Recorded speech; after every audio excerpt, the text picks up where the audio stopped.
ആരോഗ്യമന്ത്രി രാജിവെക്കുക, ജില്ലാ ആശുപത്രിയിലെ അഭാവങ്ങൾ പരിഹരിക്കുക എന്നിവ ആവശ്യപ്പെട്ടുകൊണ്ട് യുവമോർച്ച പ്രവർത്തകർ കൊല്ലം ജില്ലാ ആശുപത്രി മെഡിക്കൽ സൂപ്രണ്ടിനെ ഉപരോധിച്ചു.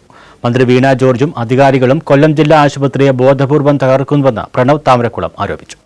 കൊല്ലം ജില്ലാ ആശുപത്രിയിലെ ഓപ്പറേഷൻ തിയേറ്റർ ലിഫ്റ്റ് തകരാറിലായി 6 മാസമായിട്ടും ഒപിയിൽ ഡോക്ടർമാരുടെയും ഫാർമസിയിൽ മരുന്നുകളുടെയും രൂക്ഷമായ അഭാവം തുടങ്ങിയവയിൽ പ്രതിഷേധിച്ചും സർക്കാർ ആശുപത്രി പ്രവർത്തനങ്ങൾ താളം തെറ്റുമ്പോൾ ആരോഗ്യമന്ത്രി രാജിവെക്കുക എന്നാവശ്യപ്പെട്ടുമായിരുന്നു യുവമോർച്ച കൊല്ലം ജില്ലാ ആശുപത്രി മെഡിക്കൽ സൂപ്രണ്ടിനെ ഉപരോധിച്ചത്.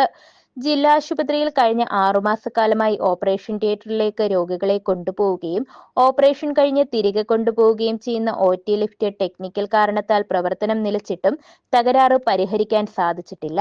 OPയിൽ രാവിലെ ഡോക്ടറെ കണ്ട് രാവിലെ മുതൽ ഉച്ചവരെ ക്യൂ നിന്ന് ഫാർമസിയിൽ മരുന്ന് വാങ്ങാനെത്തുമ്പോൾ രോഗികൾക്ക് ആവശ്യമായ മരുന്നുകൾ ലഭിക്കാതെ കുറിപ്പടികൾ പുറത്ത് കുറിച്ചു കൊടുക്കുന്നത് നിത്യസംഭവമാണ്.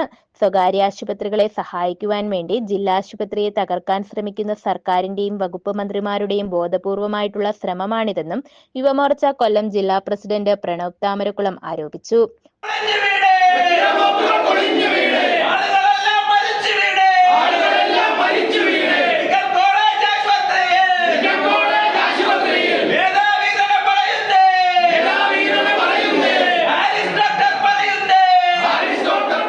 പോലീസ് സ്ഥലത്തെത്തി സമരക്കാരെ അറസ്റ്റ് ചെയ്ത് നീക്കുകയായിരുന്നു. യുവമോർച്ച കൊല്ലം ജില്ലാ വൈസ് പ്രസിഡന്റ് ശരത് മാമ്പുഴ, ജില്ലാ ട്രഷറർ അഭിജിത്ത് ആശ്രമം, ജില്ലാ കമ്മിറ്റി അംഗം അഭിറാം, മണ്ഡലം പ്രസിഡന്റായ MS ആദിത്യൻ, ജനറൽ സെക്രട്ടറിമാരായ ബാലുശങ്കർ, ബിനു ആലാട്ടുകാവ്, നിഷാന്ത്, ശ്രീകാന്ത് തുടങ്ങിയവർ ഉപരോധ സമരത്തിൽ പങ്കെടുത്തു.